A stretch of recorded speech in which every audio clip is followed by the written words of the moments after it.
dan dialah yang maha kuasa atas segala sesuatu. Kaum muslimin, ikhwan dan akhwat yang berbahagia, pada kesempatan pagi hari ini, kita akan membahas satu tema yang sangat kita butuhkan. Ya Allah, lepaskan aku dari dosa. Lepaskan aku dari dosa. Ini suatu permintaan ya, doa yang kita panjatkan, mungkin salah satu doa yang sering kita minta kepada Allah. Karena kita tahu dosa itu merupakan suatu perbuatan yang diharamkan. Kita tahu dosa itu merupakan suatu perbuatan yang berakibat adanya hukuman, adanya balasan, adanya siksaan. Na'udzubillah. Di dunia sampai nanti ke akhirat.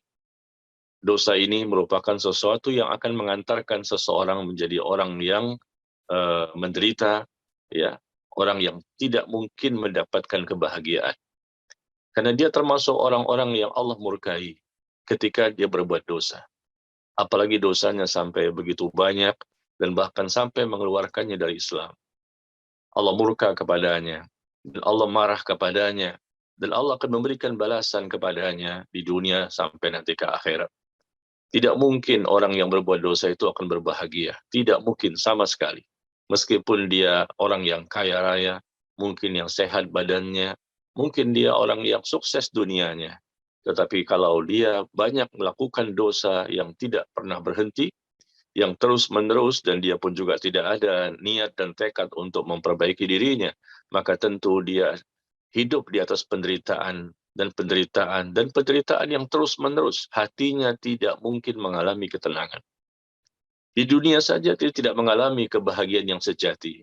Apalagi nanti di akhirat ya. Na'udzubillah. Allah ciptakan kita untuk beribadah kepadanya. Allah ciptakan kita agar kita melaksanakan berbagai macam ketaatan yang telah disyariatkannya.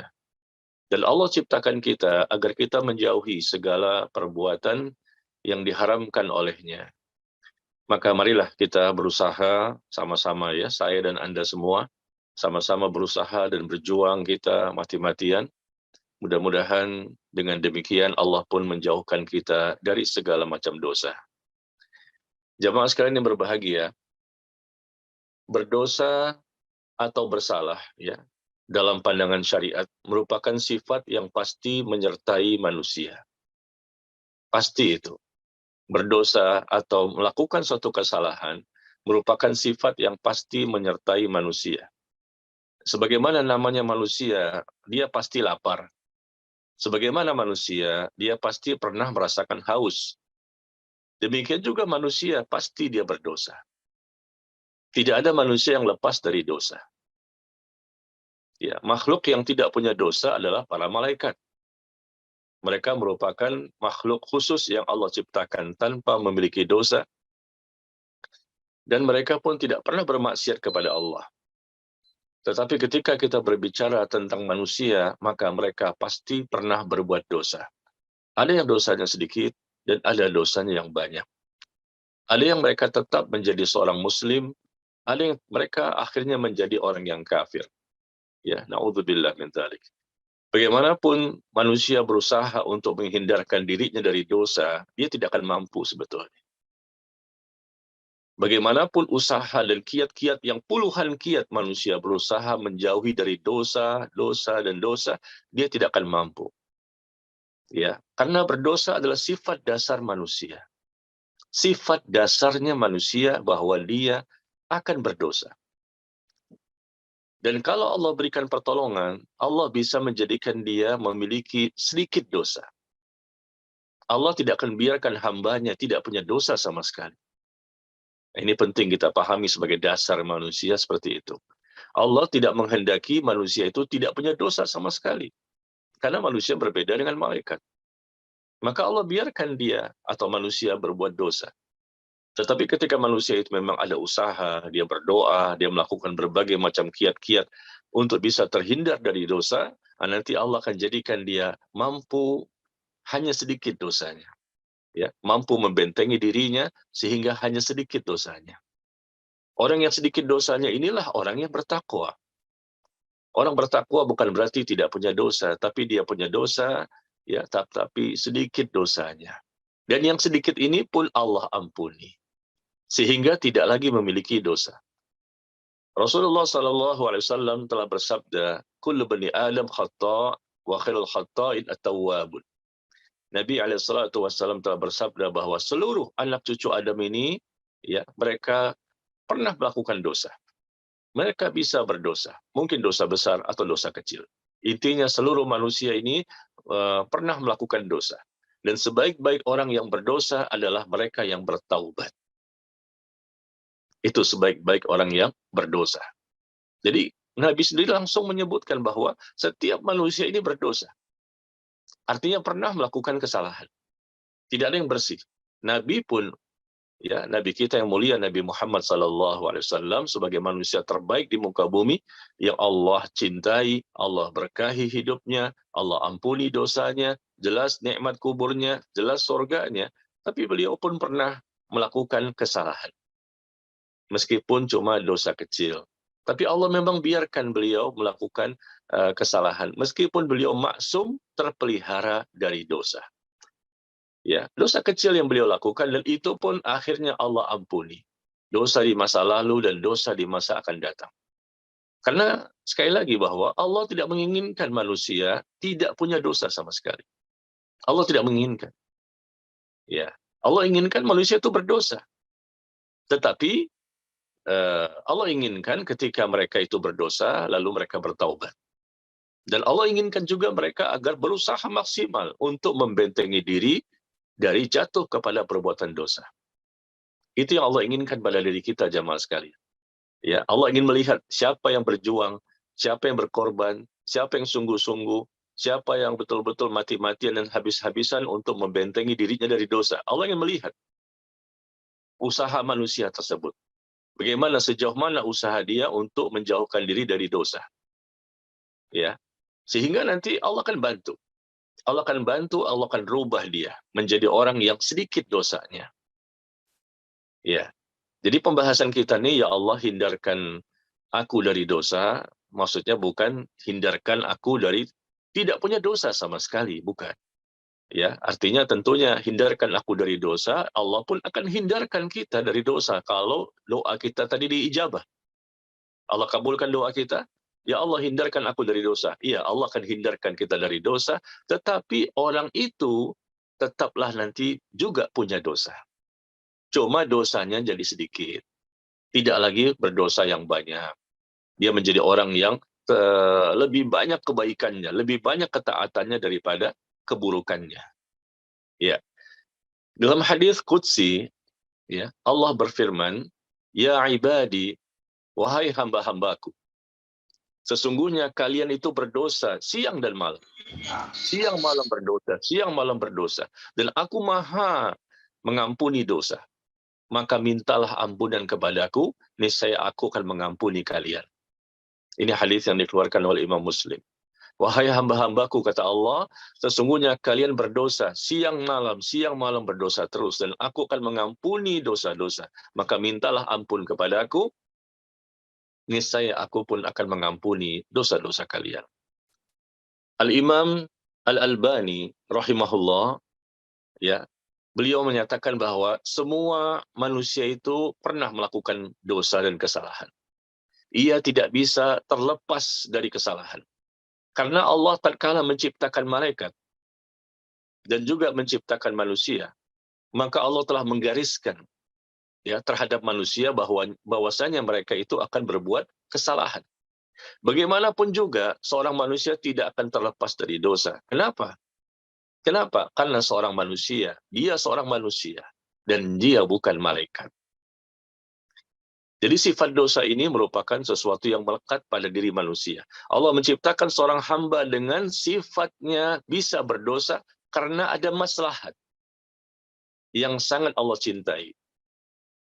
Jadi perhatikan, di sini bukan Allah zalim kepada manusia, ya, meskipun memang berbeda dengan sifatnya malaikat yang tidak punya dosa. Tapi Allah menciptakan seorang hamba dengan sifatnya bisa melakukan dosa karena ada maslahat yang sangat Allah cintai. Allah inginkan manusia nantinya mendapatkan kebaikan, ya, dari dosa yang dia lakukan. Apa itu?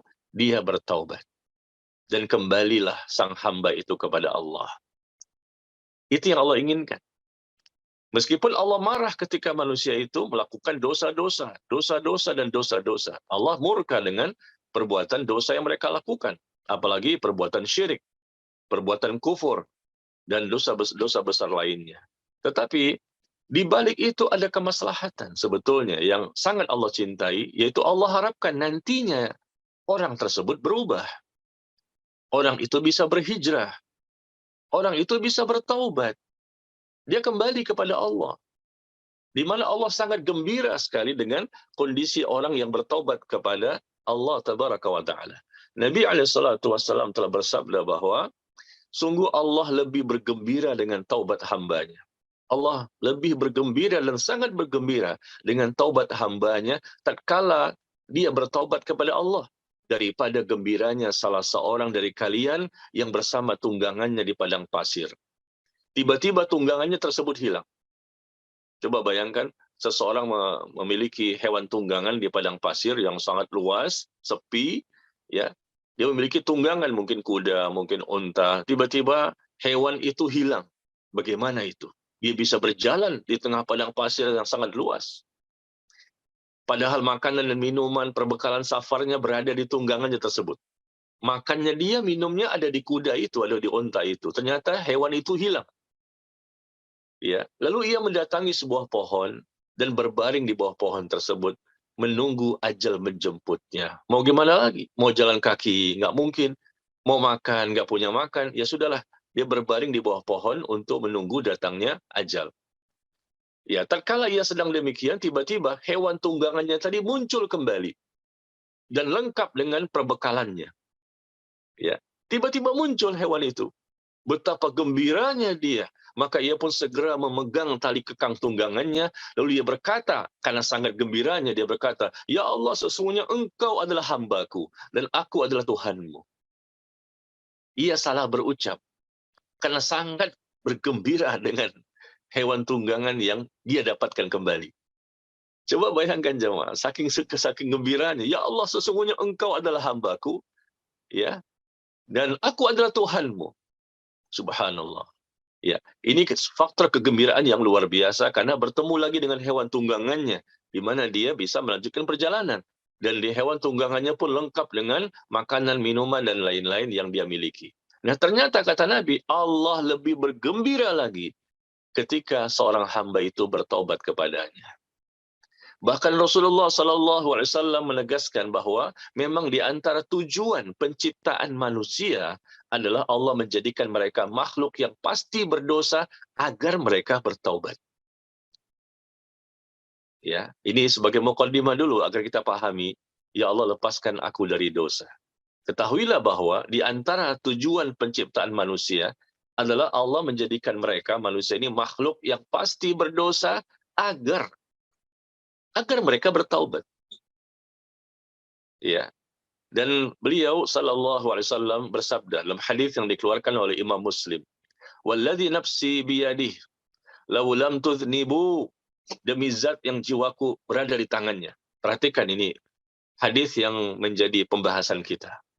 Demi zat yang jiwaku berada di tangan Allah, seandainya kalian tidak berdosa, seandainya kalian tidak melakukan dosa, maka Allah pun akan menjadikan kalian sirna. Lalu Allah akan mendatangkan suatu kaum yang lain. Allah datangkan suatu kaum yang lain yang mereka berdosa. Lalu mereka bertaubat kepada Allah, lalu Allah pun mengampuni mereka. Perhatikan ya, Rasul sampai bersumpah atas nama Allah. Kalau kalian tidak berdosa, Allah akan menjadikan kalian sirna. Allah hilangkan manusia itu. Ini bukan manusia. Salah. Karena manusia tidak seperti ini sifatnya. Dia harus berdosa. Tapi bukan berarti Allah senang mereka melakukan dosa. Artinya Allah biarkan dia berdosa, ya, tapi Allah inginkan dia minta ampun setelahnya. Allah inginkan agar dia bertobat setelahnya. Ya, maka kalau seandainya manusia ini tidak punya dosa sama sekali, ini bukan manusia deh, ini malaikat ini. Maka Allah akan mendatangkan suatu kaum yang lain yang mereka berbuat dosa, lalu mereka bertaubat kepada Allah, lalu Allah mengampuni mereka. Ya, makanya jangan heran jika seorang hamba itu berdosa, akan tetapi jika dia ya tidak bertobat, maka itulah yang membuatnya tercelah dan terpuruk. Namun jika dia kemudian bertaubat dan beristighfar, maka merekalah yang akan menjadi mulia di sisi Allah Tabaraka wa Ta'ala. Ya.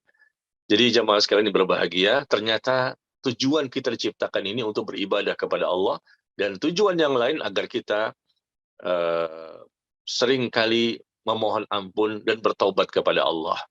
Maka Allah biarkan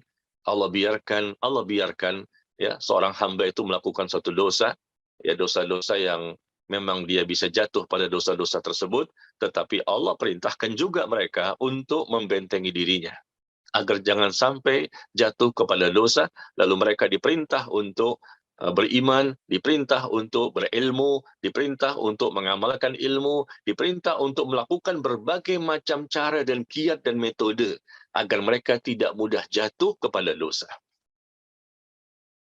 Intinya, jemaah sekalian, kalau kita mempelajari kiat-kiat agar tidak mudah jatuh kepada dosa, insya Allah dosa kita sedikit. Ya, kita semua sama pendosa. Nggak ada manusia yang nggak punya dosa. Tapi ada orang yang dosanya sedikit, ada dosanya banyak. Nah, kalau kita mempelajari ya bagaimana caranya agar bisa terhindar dari dosa-dosa, insya Allah kita pelajari, kita pahami, kita amalkan. Ini kiat-kiatnya. Puluhan kiat cara agar tidak mudah jatuh kepada dosa. Insya Allah kita sedikit dosanya. Yang sedikit ini pun Allah ampuni. Tetapi kalau kita tahu bahwa memang manusia itu punya dosa, nggak bisa terhindar dari dosa, dan memang Allah pun senang ketika manusia itu berbuat dosa, lalu mereka bertaubat. Dan orang itu ternyata tidak mau bertaubat. Dan orang itu pun ternyata tidak mau tahu bagaimana cara membentengi diri agar terhindar dari dosa. Ini tentunya ya sesuatu yang Allah murkai. Na'udzubillah min dzalik. Jadi jangan punya alasan ya bahwa oh ini kan Allah kan senang saya berdosa. Saya kan diciptakan dalam rangka untuk bisa berdosa. Jangan seperti itu. Ya memang ini sifat manusia bisa berdosa, tapi bukankah Allah menginginkan kita untuk bertaubat? Kenapa kita tidak lakukan? Dan bukankah taubat yang Allah inginkan bukan taubat asal-asalan, tapi taubat nasuha. Ya. Jadi kita saksikanlah diri kita saja, jangan kita cerita orang lain ya. Seseorang kita dan semua orang manusia ini terkadang sudah tahu suatu dosa, tapi masih saja dilakukan. Kenapa bisa seperti itu? Kita minta dijauhkan dari dosa. Kita berlindung kepada Allah dari dosa.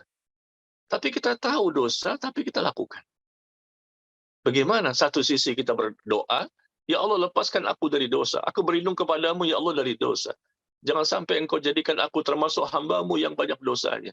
Tapi di sisi lain, kita sudah berilmu, kita sudah belajar, sudah mengikuti sunnah, sudah bertaubat, sudah berhijrah. Masih saja dosa kita lakukan. Bukankah Allah tahu tentang perbuatan kita? Kita tidak bicara orang awam ya. Kita tidak bicara orang awam, orang yang jauh dari agama, tidak ngaji, tidak kajian, tidak ikut taklim. Kita bicara sesama kita nih. Yang sudah taklim, yang sudah belajar, yang katanya konon sudah bertaubat, sudah berhijrah, sudah menutupi aurat, pakai jilbab. Barangkali laki-lakinya sudah secara casingnya berjenggot dan pakaiannya ya dari semata kaki. Dia berusaha berangkat ke masjid, salat subuh sampai isya. Dia pun ngaji taklim, dia berusaha mengikuti sunnah Nabi SAW. Sudah tahu dosa, tapi kenapa masih terus? Aneh, bertentangan. Satu sisi ingin lepas dari dosa, dan dia pun takut akan azab Allah dan hukuman Allah. Tapi sisi lain, bermudah-mudahan, menggampang-gampang urusan masalah dosa ini. Padahal Nabi SAW, yang beliau satu-satunya manusia di muka bumi yang sudah diampuni dosanya yang lalu maupun yang akan datang. Ketika beliau masih hidup di dunia pada waktu itu, Allah sudah turunkan ayat di surah Al-Fat, awal-awal di surah Al-Fat. Allah menjelaskan bahwa Allah mengampuni dosa beliau yang lalu maupun yang akan datang. Tapi subhanallah, Nabi masih berlindung kepada Allah dari perbuatan dosa, dan Nabi pun berusaha keras untuk tidak jatuh kepada perbuatan dosa. Coba bayangkan jamaah sekalian. selevelnya Nabi loh dan Rasul, atau selevelnya para sahabat, ya, Abu Bakar, Umar, Utsman, Ali, dan lain-lain, yang sudah jelas dijamin dengan surganya. Dan mereka insya Allah orang-orang yang bertakwa, mukmin yang saleh, yang Allah cintai, dan mereka mencintai Allah. Yang Allah ridhoi, dan mereka berridho kepada Allah. Allah ampuni dosa mereka insya Allah. Tapi mereka sangat takut dengan dosa. Dan berjuang mati-matian, habis-habisan. Mengerahkan seluruh potensi dirinya agar bisa jauh dari dosa. Levelnya para sahabat. Kita bukan Nabi dan Rasul, kita bukan para sahabat Nabi. Kita bukan para ulama, kita bukanlah orang-orang yang sangat dekat kepada Allah. Tapi subhanallah, betapa sombongnya. Kita merasa pede, percaya diri, lalu kita merasa bahwa kita ini sedikit dosanya. Siapa bilang? Buktinya, dosa lagi, dan dosa lagi. Kesalahan lagi, kesalahan lagi, kesalahan lagi. Tergelincir lagi, tergelincir lagi, tergelincir lagi. Penuntut ilmunya berbuat dosa, ustadznya pun berbuat dosa. Bisa, para ulama pun juga bisa berbuat dosa. Tapi tentunya di antara kita, ada yang berusaha maksimal, ada yang kurang berusaha maksimal. Sehingga ada yang mudah jatuh kepada dosa, ada yang mungkin bisa berdosa, tapi tidak banyak dosa yang dia lakukan. Karena pembentengannya itu. Allah berikan kekuatan iman. Allah berikan kepadanya kekuatan hatinya, kekuatan imannya, kekuatan ilmunya, dan kekuatan amalnya. Sehingga dahsyat dia menjadi orang yang kuat pribadinya dalam ketaatan kepada Allah.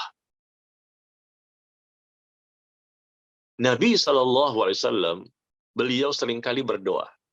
Aisyah radhiyallahu anha menceritakan bahwa Nabi sering berdoa di dalam sholatnya.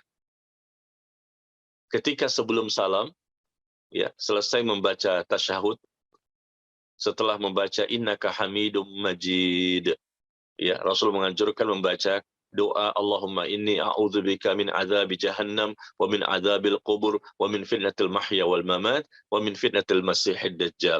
Ternyata ada doa lain yang Rasul, kata Aisyah, sering baca. Sebelum beliau salam, beliau baca doa ini. Apa itu? Allahumma inni a'udzubika minal ma'thami wal maghrami. Allahumma inni a'udzubika minal ma'thami wal maghrami. Ya Allah, aku berlindung kepadamu ya Allah,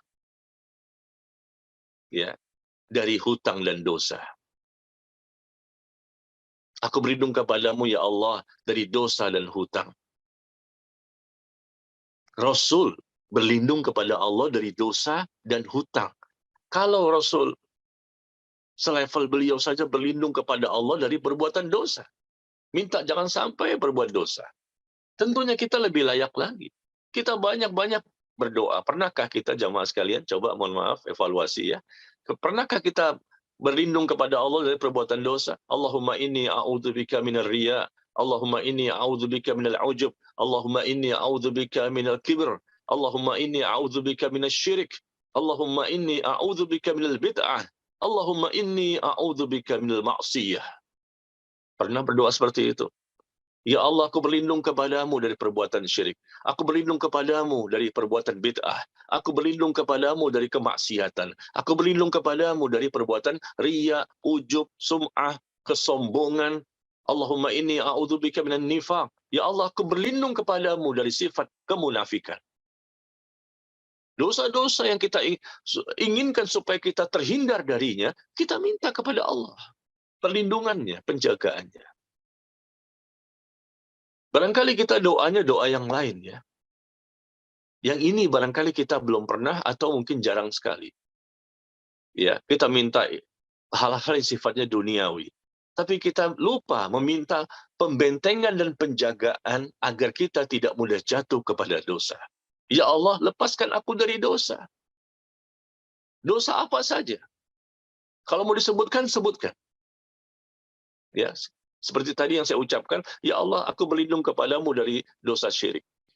Misalnya contoh itu. Ya Allah, aku berlindung kepadamu dari dosa kemunafikan. Ya Allah, aku berlindung kepadamu dari dosa Ya, kesombongan misalnya disebutkan, nggak masalah. Atau mungkin dosa secara umum. Ya Allah, lepaskan diriku dari dosa. Jauhkan diriku dari dosa. Allahumma rzuqni ta'ataka abadal ma abqaitani warhamni bitarkil ma'asi abadal ma abqaitani. Ya Allah, anugerahkan kepadaku agar aku mampu selalu taat kepadamu selama engkau hidupkan aku di dunia ini. Anugerahkan kepada aku. Allahumma rzuqni ta'ataka abadal ma abqaitani. Ya Allah, anugerahkan kepadaku, berikan kepadaku rezeki agar aku selalu dapat mentaatimu selama engkau hidupkan aku di dunia ini. Warhamni bitarkil ma'asi abadan ma abqaitani. Dan rahmati aku ya Allah. Rahmati aku ya Allah. Kasihanilah aku ya Allah. Untuk bisa meninggalkan segala macam perbuatan dosa selama engkau hidupkan aku di dunia ini. Berikan kekuatan kepada aku.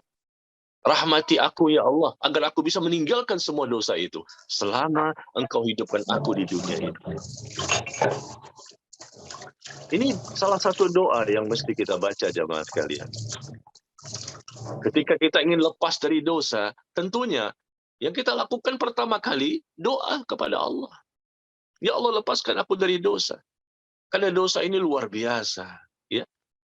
Karena kita lihat hawa nafsu ini selalu condong kepada keburukan. Hawa nafsu kita semua punya hawa nafsu. Dan hukum asalnya hawa nafsu itu, kalau tidak dirahmati oleh Allah, akan mengantarkan seseorang menuju dosa, dosa, dan dosa. Karena hawa nafsu ini cenderung mengajak manusia, mendorong manusia kepada dosa. Kalau hawa nafsu itu tidak dirahmati oleh Allah. Belum lagi bisikan syaitan, gangguan syaitan, kehadiran syaitan, pagi, siang, sore, malam, dalam kondisi terjaga, bahkan kita sedang tidur pun mimpi. Kita sedang mimpi dan melakukan dosa dalam mimpi kita. Meskipun itu tidak menjadi dosa ya, karena kita tidak sadar ya dalam mimpi melakukan dosa. Tapi begitulah syaitan maksud saya. Berusaha menjadikan kita berdosa dalam mimpi, kita berdosa di luar mimpi pun ketika sedang terjaga kita pun melakukan dosa. Jadi yang salah siapa? Kita sebetulnya. Kita yang salah, jamaah sekalian. Karena kitanya tidak peduli dengan pembentengan-pembentengan bagaimana caranya agar bisa terhindar dari dosa. Meskipun sudah ngajinya 5 tahun, meskipun sudah ngajinya 10 tahun, meskipun sudah ngajinya 40 tahun, kalau kita memang termasuk orang yang tidak bersungguh-sungguh untuk bisa membebaskan diri kita, melepaskan diri kita dari dosa, maka tetap saja dosa itu kita lakukan, bahkan bisa jadi na'udzubillah menjadi dosa yang terus bertambah, dan bertambah. Padahal hasil ngaji kita ini, kajian kita, dimanapun, online, offline, kita dengar, kita hadiri, kita catat, kita baca, kita simak lagi, mungkin di YouTube. Tujuannya apa? Agar kita semakin mudah mentaati Allah, melakukan amal-amal saleh. Yang kedua, agar kita semakin mudah untuk melepaskan diri kita dari dosa. Itu tujuan kita taklim, jamaah sekalian. Agar yang pertama kita semakin taat, dengan kita ngaji, mendekatkan diri kepada agama ini, kita belajar, menumbuhkan rasa takut supaya kita semakin banyak beramal soleh, semakin mendekatkan diri kepada Allah. Dan yang kedua, dengan kita ngaji, ta'lim ini, apakah dia sebulan, setahun, 5 tahun, 10 tahun, 30 tahun, agar kita bisa semakin kuat, mudah, gampang melepaskan diri kita dari dosa-dosa. Meskipun bisa jadi nanti jatuh lagi pada dosa, tapi insya Allah selama memang kita ada pembentengan tadi, kita minta doa kepada Allah untuk dikuatkan iman kita dan seterusnya. Kalaupun dosa lagi, dosanya hanya dosa kecil. Tidak ada dosa besar. Dosa besar itu ada 100, jamaah sekalian. 100 contoh dosa besar. 100. Coba kita evaluasi dari pertama sampai yang 100. Ada nggak kita melakukannya? Mohon maaf ya. Saya bukan berarti sudah menjadi yang baik, tapi kita sama-sama berusaha. Ya, dosa kecil kita tinggalkan juga, jangan diperbanyak. Karena dosa kecil pun kalau banyak dilakukan menjadi dosa besar. Dosa kecil, tapi banyak jumlahnya menjadi dosa besar. Atau dosa kecil, tapi diremehkan. Dianggap kecil, dianggap remeh, dianggap gampang ini, nggak seberapa. Tapi ketika punya sikap seperti itu kepada dosa kecil, remeh, ya, merendahkan, menggampangkan, ya, maka ketika dosa kecil diperlakukan seperti itu, maka pada saat itu juga dosa kecil menjadi dosa besar.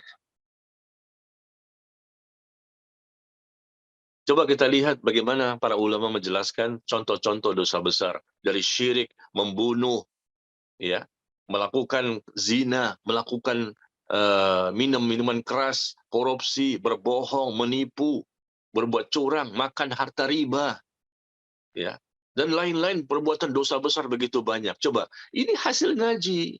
Ya Allah, lepaskan aku dari dosa. Tapi kok masih juga dilakukan? Ada apa ya? Ya Allah, lepaskan aku dari dosa. Masih hasad, masih iri, masih dengki. Apa ini? Kalau sekali waktu mungkin ada godaan syaitan, atau mungkin ada hawa nafsu yang menggoda, ya wajar-wajarlah kita manusia. Tapi kenapa itu menjadi hal yang sering terjadi, maksud saya?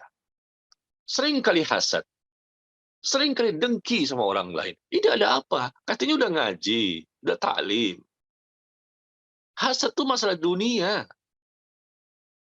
Karena kita iri dan dengki dengan nikmat yang diperoleh oleh orang lain, maka kita hasad. Kalau betul-betul kita ridho untuk mencari ridho Allah, ridho Allah yang kita cari, bukan ridhonya manusia. Insya Allah kita tidak hasad. Kalau betul-betul kita ingin mencari akhirat, bukan dunia yang kita kejar, akhirat, insya Allah kita bersih dari sifat hasad. Jadi yang kita bahas di sini bukan berarti kita ini bisa lepas total dari dosa. Nggak mungkin. Kita manusia. Hari ini mungkin bisa, besok jatuh lagi dosa.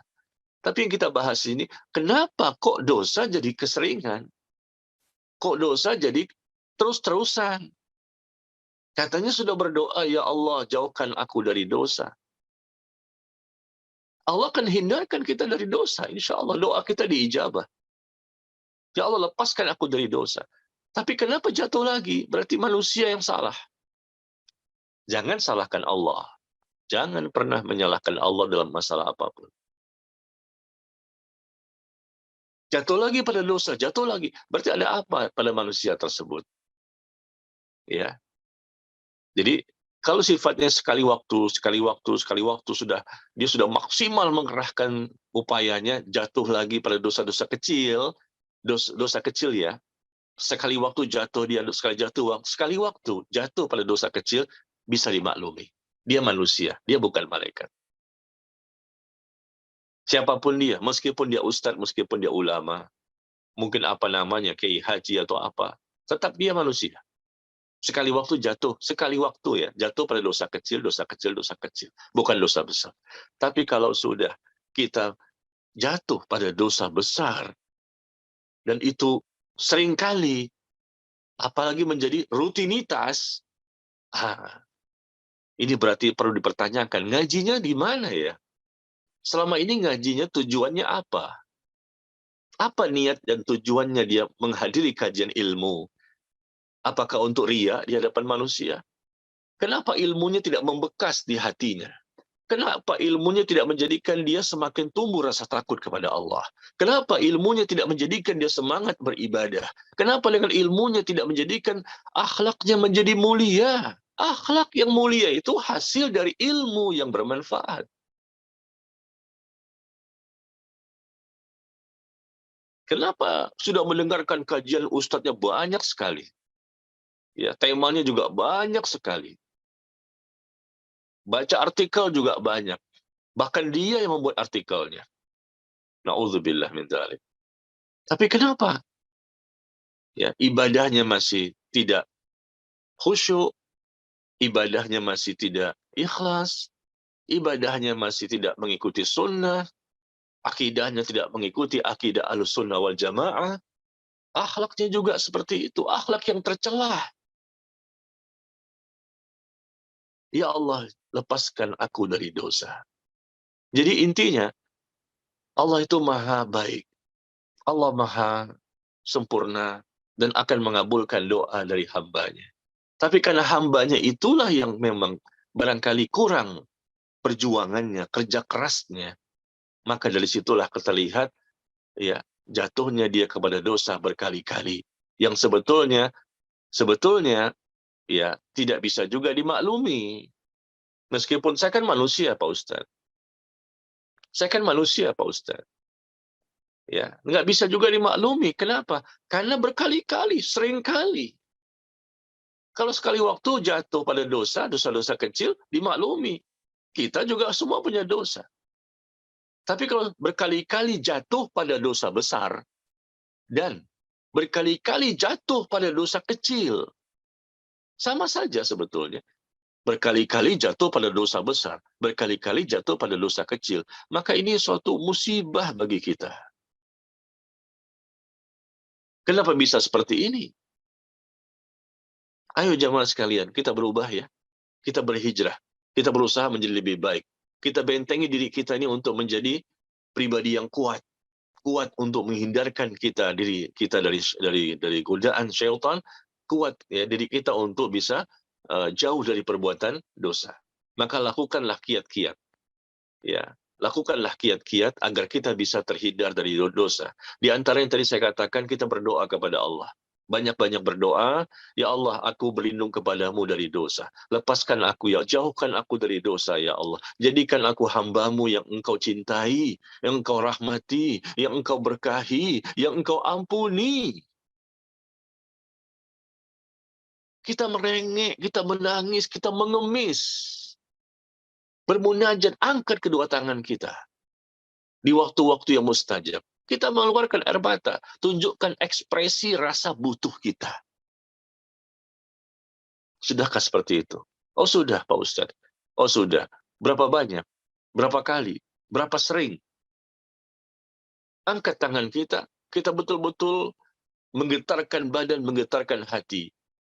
Bukan riak di hadapan manusia ya, tapi di hadapan Allah. Di waktu-waktu yang mustajab, kita berdoa minta dijauhkan dari dosa. Lepaskan diriku dari dosa, ya Allah. Berkali-kali aku berusaha menjauhi dosa, jatuh lagi. Berkali-kali aku tidak mau melakukan ini, jatuh lagi.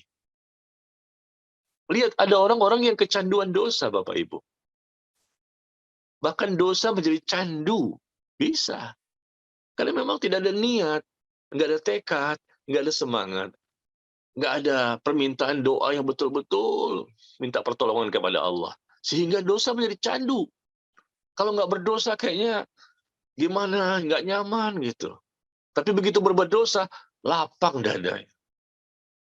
Begitu berbuat dosa, senang, gembira, dada lapang dan tenang hati. Hati menjadi tenang ketika sudah berbuat dosa. Kalau nggak berbuat dosa, hati itu nggak tenang. Kalau sudah berbuat dosa, baru tenang hatinya, baru gembira. Jadi gembiranya kalau berbuat dosa, tenang hati kalau berbuat dosa. Ada yang seperti itu. Kenapa? Sudah menjadi candu. Coba ya, contoh saja. Membuka, menonton, melihat film porno. Ini contoh saja salah satunya. Dosa itu banyak ya. Ini salah satu contoh. Yang sudah ngaji maupun yang belum ngaji. Apalagi di handphone paling gampang. Tinggal ditulis, ya, tinggal keluar gambarnya, tinggal keluar videonya. Gampang sekali. Nggak ada yang melihat. Di kamar sendirian, di mobil sendirian, di kantor sendirian. Ini contoh salah satu saja. Laki-laki maupun yang perempuan, ikhwan maupun akhwat, yang udah ngaji maupun yang belum ngaji. Karena ada ibu-ibu yang curhat kepada saya, banyak jumlahnya. Pak Ustadz, suami saya udah ngaji sunnah. Dan dia salah satu muridnya Pak Ustadz. Tapi suka nonton film porno. Ini godaan terbesar bagi laki-laki memang.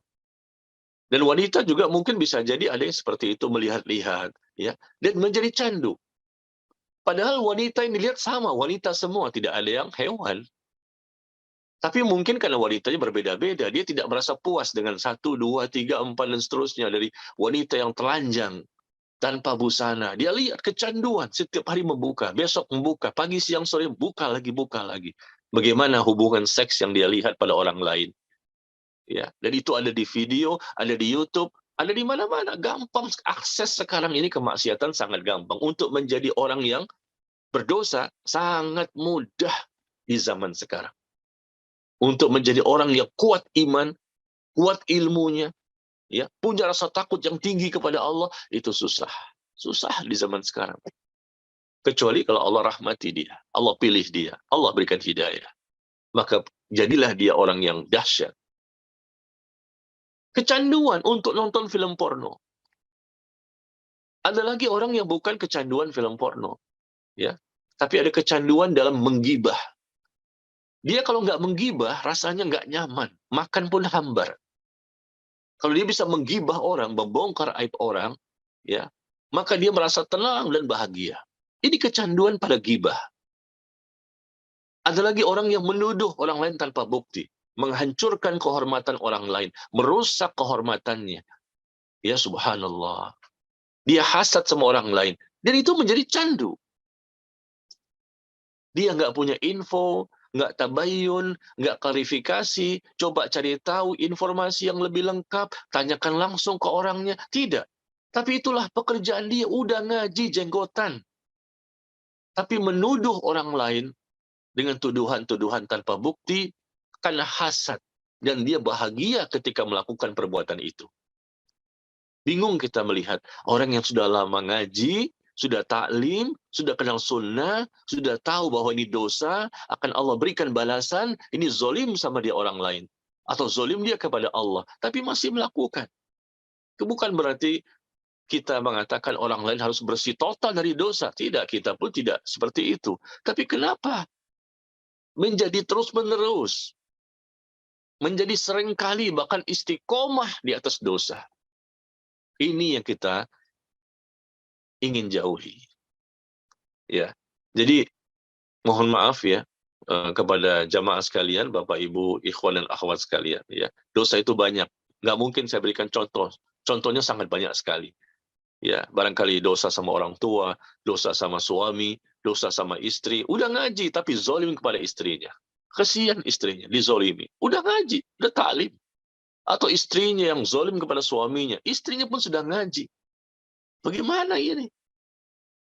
Kalau ngajinya nggak membekas, mohon maaf ya, hasil ngaji itu nggak kelihatan, nggak membekas, nggak terlihat hasil ngaji yang lebih baik, dan lebih baik. Berarti ada sesuatu. Niatnya mungkin nggak ikhlas ketika ngaji. Itu faktor terbesar, nggak berkah ilmunya, nggak berkah amalnya. Mungkin nggak ikhlas. Dia ngaji karena ingin dipuji oleh orang lain, karena ingin menjadi populer, terkenal. Wah, saya udah ngaji, ada di masjid ini, wah ada di rumah ini, saya panitianya, saya pengurusnya, saya DKM-nya, saya pengurus majelis taklim ini, saya ketuanya, saya ketua majelis taklim. Saya mengurus, saya ini, saya ini, saya ini. Saya seksi dakwahnya, saya ini. Bisa jadi mungkin itu, sehingga tidak membekas ilmu. Bukan satu dua ustadz loh yang dia dengar, banyak ustadz yang didengar. Artikel luar biasa. Dikirim lagi artikel satu, artikel dua, udah ratusan artikel yang dibaca. Tapi mungkin nggak membekas karena niat awal memang tidak ikhlas. Sehingga sulit untuk lepas dari dosa. Dia berdoa kepada Allah pun Allah tidak ijabahkan. Ya Allah, lepaskan aku dari dosa. Enggak, Allah ijabah, enggak Allah kabulkan doanya. Karena memang dia sendiri nggak ikhlas. Karena dia sendiri tidak mau berubah. Ini evaluasi kita bersama ya. Karena kita ini udah ngaji. Yang tidak ngaji, yang tidak taklim saja nggak boleh seperti itu. Apalagi kita jamaah sekalian. Umur sudah tua. Umur tinggal sisa-sisa umur. Sebentar lagi mati. Tapi dengan dosa kok bisa bertambah-tambah terus dan sering kali dilakukan. Tidak ada pembentengan yang kuat. Maka pada kesempatan kali ini ya saya sedikit memberikan kiat-kiat bagaimana caranya agar selamat dari maksiat. Ya, yang saya ketahui pernah kita tulis di Telegram ya. Barangkali jamaah punya aplikasi Telegram. Ya, punya aplikasi Telegram, silakan masuk ke Telegram channel pribadi saya, Najmi Umar, dan di situ ada artikel yang saya jelaskan berjudul 30 kiat selamat dari maksiat. 30 kiat selamat dari maksiat. Ada 30 cara agar kita tidak mudah jatuh kepada dosa. Agar Allah lepaskan kita dari dosa. Kan kita minta kan, ya Allah lepaskan aku dari dosa. Lepaskan aku dari dosa. Supaya nggak jatuh lagi dengan sering kali jatuh pada dosa yang sama atau dosa yang lain. Lakukan 30 kiat agar selamat dari maksiat. Baca di Telegram, ya, Telegram saya, dan di situ ada lengkap 30. Bisa search, bisa dicari di situ artikelnya. Di antaranya yang saya sebutkan di situ adalah yang pertama, ya, di antaranya 30 itu ya, karena sedikit waktu kita ini.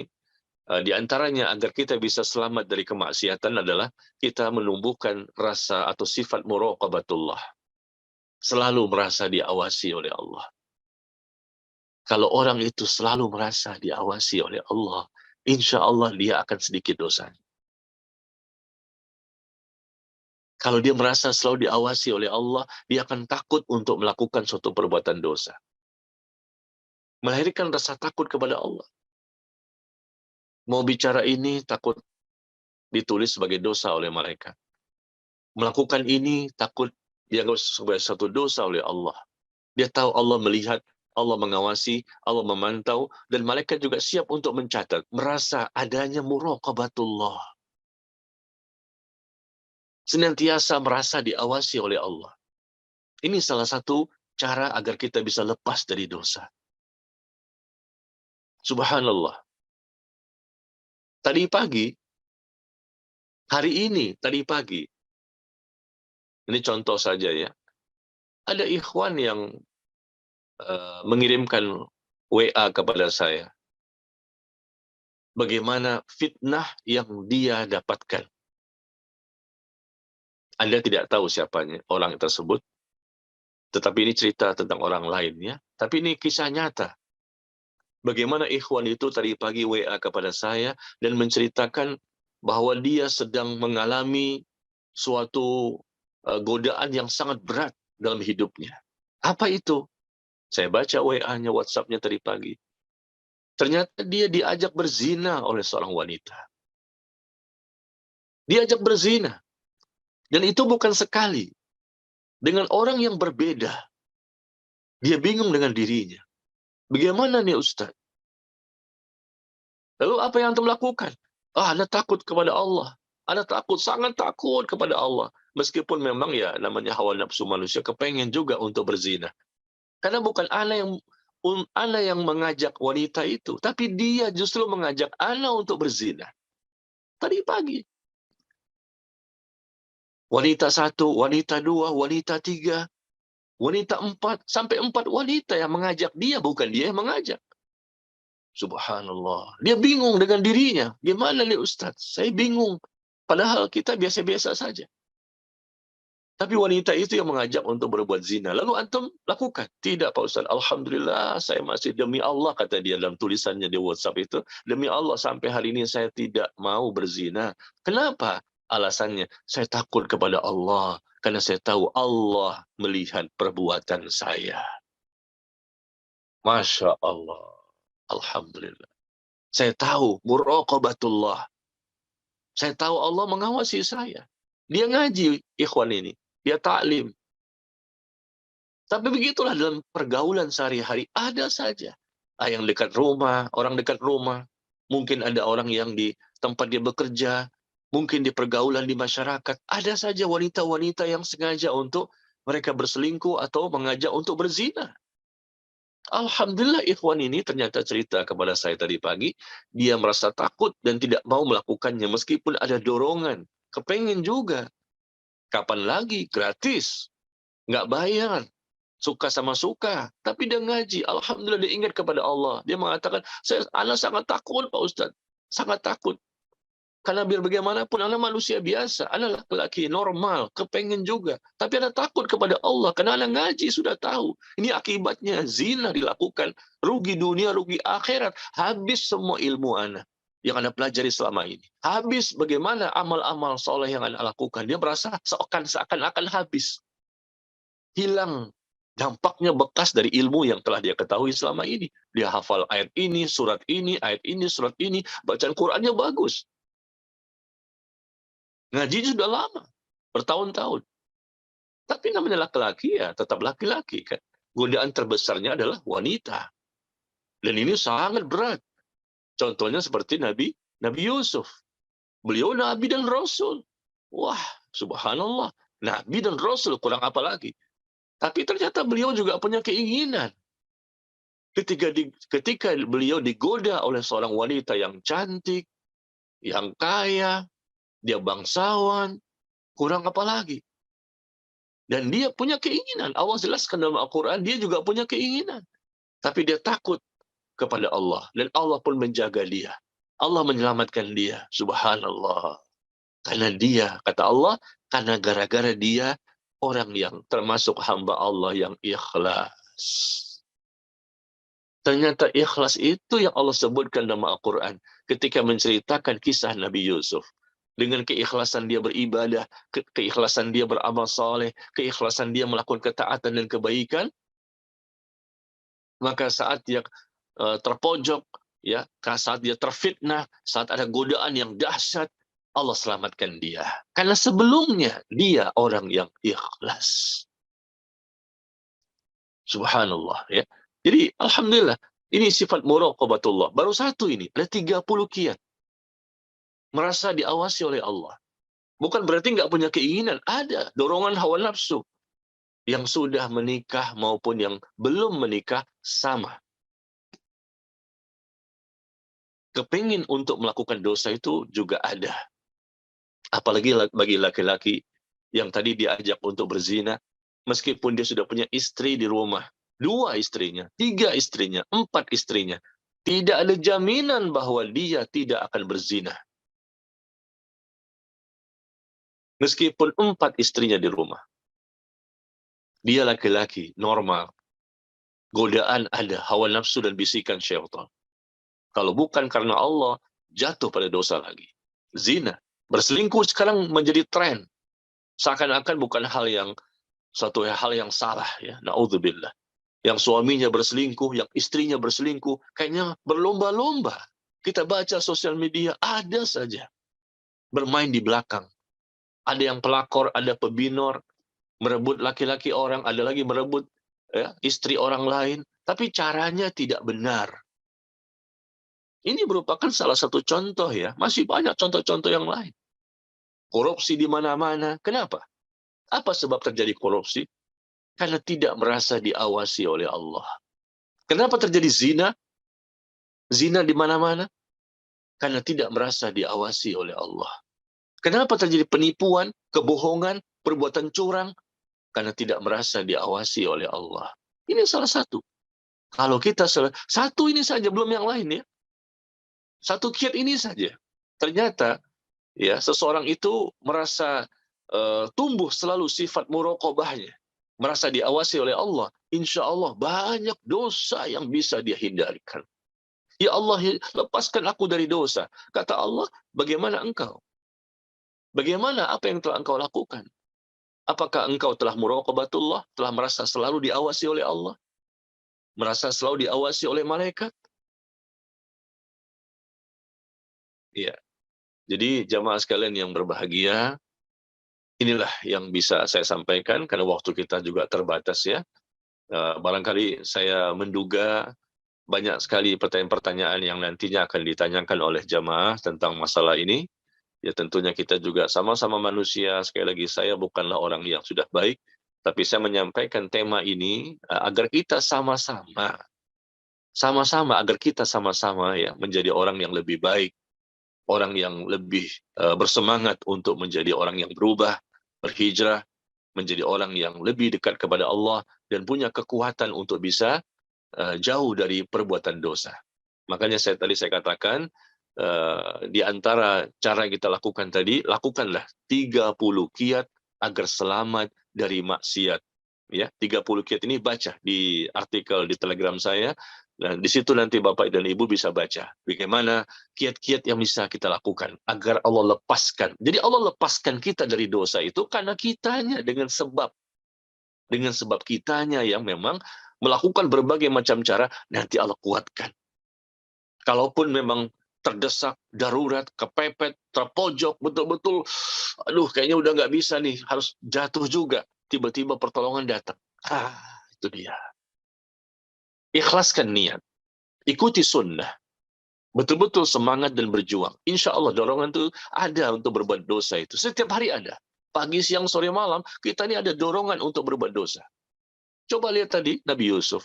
Kondisi sudah sudah peluangnya sangat besar, tidak ada orang. Ya, wanita itu pun sangat menginginkan dan dia pun sangat menginginkan, pertolongan Allah datang. Nah, itu maksud saya. Jadi kita berusaha, tapi Allah juga nanti akan berikan pertolongan kepada kita sehingga nggak mudah jatuh. Mau korupsi nggak jadi, mau berzina nggak jadi, mau melakukan kecurangan nggak jadi, mau menyakiti hati orang lain nggak jadi. Ya, kita ingin melakukan hasad dan dengki, nggak jadi. Kenapa? Karena kita ingat Allah. Ingat Allah. Ingat Allah bahwa Allah mengawasi dan Allah selalu memantau apapun yang kita lakukan. Dan malaikat siap untuk mencatat dalam buku catatan amal yang nanti akan dibongkar semuanya nanti di akhirat. Ma yalfizu min qaulin illa ladaihi raqibun atid. Tidak ada satupun ucapan yang dia ucapkan, melainkan di sisinya ada malaikat yang mengawas dan mencatat.